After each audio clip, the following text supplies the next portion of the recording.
Хувь хүний орлогын албан татварыг 1% болгох хуулийн төслийг ажлын хэсэг байгуулагдаад хилцгээр болж байгаа болох юм байлээ. Тэгээд энэ улсын хурлын дэгийн тухай хуулинд нэг харамсалтай зүйл байгаа нь юу гэвэл яг хууль санаачилж өргөн барьсан гишүүд өөрснөө энэ ажлын хэсэгт ордоггүй юм байна. Тийм учраас одоо ажлын хэсгийн нийл одоо зориг улс төрийн хараа мэтгэл асуудал үлдэж байна. Тэгээ миний зүгээс мэдээж бүхий л одоо шаардлагатай зүйлүүдийг бол хийн танилцуулж одоо ажлын хэсгийнхэнд ойлгуулахыг хичээнэ. За хамгийн гол зүйл бол энэ үндэсний статистикийн газрын мэдээлэл дээр бас ажиллах хэрэгтэй. Тэгээ энэ дээр жишээлбэл 3.2 саяас дээш цалинтай иргэн бол ерөөсөө нэг 200 орчим байна гэж байгаа юм. Тэр нэг ажил эрхэлж байгаа сая орчим иргэдийн чинь үлдсэн хувь буюу 800 орчим иргэд бол жишээлбэл одоо 3.2 саяас доош цалинтай байна гэж байгаа юм. Тэгэхээр энэ одоо бүлэглэлд ядаж энийг хувийнхаа татварыг өгөх хэрэгтэй. За магадгүй одоо энэ засгийн газрын тавиад байгаа шаардлага бол илүү их маш их өндөр одоо цалин авч байгаа хүмүүс дээр нь хувь хэмжээг нь одоо ярих бол одоо тэдний л асуудал болж хувирж байна. Гэхдээ бидний хувьд бол мэдээж энэ бүх иргэдээ татварын ачааллыг нь багасгах гэсэн ийм л одоо бодлоготой зорилготой байгаа. Тэгээд ардын нам бол бас өөрснийхөө өгсөн амлалтыг санах хэрэгтэй. Алсын хараа 20-50-аа санах хэрэгтэй. Үүн дээр үндэслэж засгийн газрын үйл ажиллагааны 2024-өөс 2028 оны хооронд хэрэгжүүлэх хөтөлбөрөө бас маш сайн санах хэрэгтэй. Эдгээр баримтгчгүүдэд юу гэж туссан бэ гэвэл бага дунд орлоготой иргэдийн татварын ачааллыг бууруулж бодит орлогыг нэмэгдүүлж дундаж давхаргыг дэмжинэ гэд яг ийм үг өгүүлбэрээр орчихсон байгаа. Тэгэхээр хэрвээ энэ амлалтаа биелүүлэх чиглэлд одоо энэ бага дунд орлоготой иргэдийнхаа татварын ачааллыг бууруулахгүй бол энэ Монгол Ардын нам бол амлалтаасаа буцсан нэгсэндээ бараг залилан гэж үзэх ийм боломжтой болно. Яа гэвэл одоо бүхэл одоо 2 жилийн өнгөрчлөө ирэх баригчтай. Тэгэхээр үлдсэн энэ хугацаанд яг энэ амлсан амлалтаа биелүүлэхийн тулд энэ одоо хувь хүний орлогын албан татварыг 1% болгох энэ заалтыг бол одоо энэ ажлын хэсгийнхэн заавалжгүй энэ хуулинд оруулах ёстой гэсэн ийм байр суурьтай байгаа. Тэгээд би одоо дахиад нэг зүйлийг хэлэхэд хэрвээ энэ 9% зөрүү улсад татвар хэлбэрээр очих юм бол усанд хайсан чулууршиг сургахгүй болно. Мэдээж энэ нөгөө данхар бүтцийн дарга анги бол шинэ машин авч унана. Хизээч эднэр бол хуучин машинтайгаа байдаггүй. Жишээлбэл одоо ланд 300 гэд магадгүй 200 ч үлээ те 300 гэд машин байхад тэд нар яадгүй гэвэл дандаа шинчилж дандаа шинэ машин унж авч идэг. Тэгэхээр энэ бүх дарга нарын тансаглалд зориулж ард иргэд энэ хөдөлмөрлөж маш их цаг заваа зарцуулж олсон хөдөлмөрөөсөө өөрийнхөө үр шимээс бүгдийг бас өгөхөд одоо амьдралд хэцүү байна гэдэг ийм шаардлагыг 100 мянган иргэн тавьсан байна. Тэгэхээр энэ агуулгаараа бол энэ ажлын хэсгийнхээ энийг бол заавалжгүй хэрэгжүүлэх ёстой. Одоо эсэргжүүлвээс Монгол Ардын нам эрх баригчид амлалтаасаа буцсан ийм залилангийн шинжтэй ажиллагаа болно шүү гэдгийг нь би дахиж сануулмаар байгаамаа. Завхлан сайдын одоо тэр ярьсан яриануудад бол би маш олон удаа өөрийнхөө үндэслэлээр бол няцаалт өгсөн гэж бодож байгаа. Гэхдээ яг албан ёсоор дахиад хэлэхэд одоо бас буруу дутуу зөрүү одоо ойлголттой байлээ. Завхлан сайдын өөрийнх нь гарын үсгтээ надад ирүүлсэн судалгааг би ашиглаж яриад байгаа юм. Тэ одоо энэ цүнхэн дотор ч бараг байгаа баг. Тэрэн дээр жишээлбэл юу гэж байна вэ гэвэл одоо нийт цалингаас татвар төлж байгаа иргэд чинь энэ хувь хүний орлогын албан татварын 82%-ыг нь бүрдүүлж байгаа байхгүй юу? 81% нь цэвэр цалингийн орлогоос 1% нөгөө шууд бус татвар буюу цалин олгогчийн зүгээс одоо ажилтнуудтай олгодог дэмжлэгээс нь бас татвар авчдаг байхгүй юу? Тэгээд энэ одоо ажил хийж байгаа энэ 81%-ийг бүрдүүлж байгаа энэ ажилтнуудын цалин ямар байна гэдээ үзэхээр 53% нь 2 саяас доош төгрөгийн цалинтай, 3.2 саяас дээш төгрөгийн цалинтай хүн бол 200 мянга орчим байна гэж статистикийн мэдээ харж ирж байгаа. Гэтэл маш буруу мэдээлэл яваад байгаа. Энийг бол би бүр зориуд одоо засгийн газрын энэ дээрээ тэг асуудлаа нягтлаад алдаагаа засаж хэлэх ёстой гэж бодож байгаа.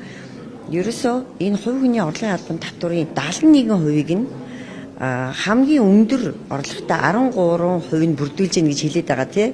Тэгэхээр энэ бол ямар ч боломжгүй байгаа. Би сая хэллээ шүү дээ. Эсвэргээрээ 81-82%-ийг нь ажил хийж байгаа хүмүүс олгож байна. За энэ ажил хийж байгаа хүмүүсийн чинь тэгж яривал 10-аас дээш цалинтай хүмүүсийн давхарцсан тоогоор 3-аас 5 мянга л байгаа байхгүй юу. 1 сая иргэнээс 3-аас 5 мянга иргэн 10 саяас дээш цалинтай байна. Тэгэхээр энэ хамгийн өндөр орлоготой иргэд тэр татварын орлогын 71% бүрдүүлэх боломж байна уу?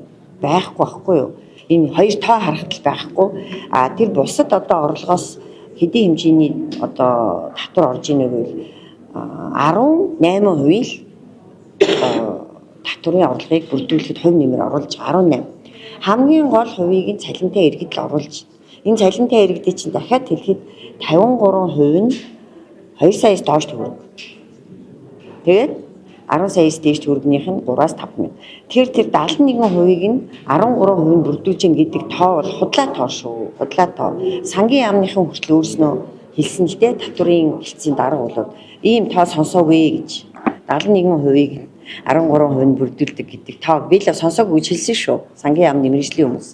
Тэгэхээр энэ тоо баримтаа бол нэгтлэх хэрэгтэй. Нэгдүгээр, хоёрдугаарт энэ татварыг бол бас айгүй ганцхан өнцгөөс нь тайлбарлаад байна. Ардын намынхаа жавхлан сайдаа.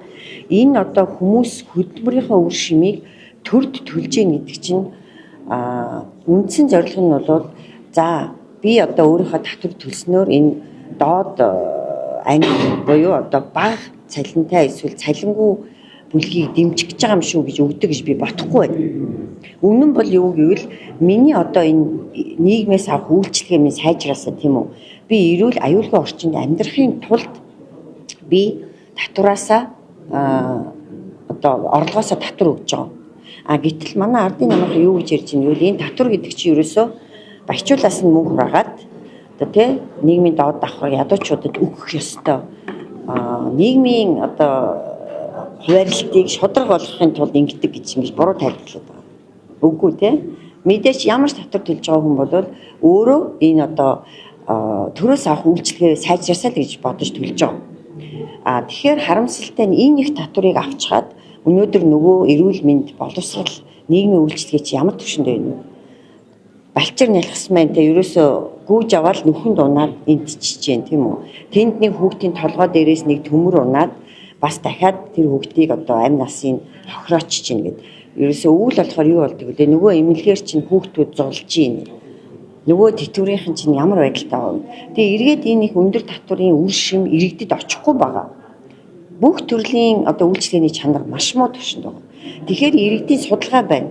Иргэдийн одоо татварын талаарх хандлага гэсэн судалгаа байна л да. Энэ дээр болохоор 70 гаруй хувь нь татвар төлөх дургу гэж байгаа. Шалтгааныг ингээ асуухаар бидний төлсөн татвар үр ашигтай зарцуулагдахгүй байгаа учраас би татвар төлөх дургу байна гэж хариулсан.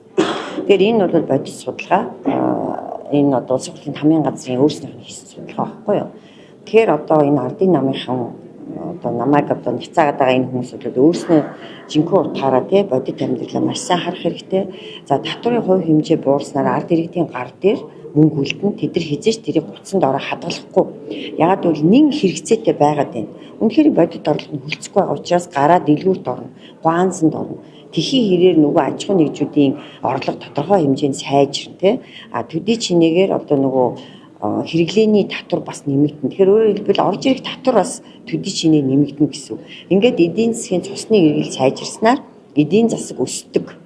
Тэр байтугай бас судалгаа байна тий. Америк, Европын холбооны хийсэн судалгаагаар бол хувь хүний орлогын албан татвар 1%-аар буурахад нэг хүнд ноовдох дотоодын нийт бүтээгдэхүүн яадгүй 1.3-аас 1.8% хооронд нэг улирал нэмэгддэг гэж байгаа. Өөрөөр хэлбэл хувь хүний орлогын албан татвар буурахын хэрээр эдийн засгийн өсөлт нэмэгдчихэд. Тэгэхээр энэ утгаараа ч гэсэн ерөөсөө эндээс айж ичих юм байхгүй, зоригтой байх хэрэгтэй. Тэгээд иргэдтэй боломж олгож баг ч гэсэн мөнгийг нь өөрсдөд нь үлдээцгээе гэсэн ийм л уриалга хэлсэн. Таныг бас хуулийн төслөөр танай бүлгийнхаа хэрхэн хүлээн авч дэмжиж байгаа хувь гишүүд ихтгэл хөгжлөрөөс хандбаа өгч байгаа юу эсвэл намын зүгээс ямар нэгэн дэмжлэг байгаа. Энэ дээр танай бүлгийн дараа бүлэг хийж байгаа.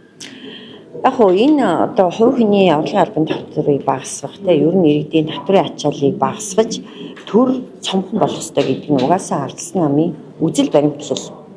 ардын намын буюу зүүн төвийн одоо намын үзэл баримтлал юу гэхээр төр хүчтэй байх хэрэгтэй гэж үздэг.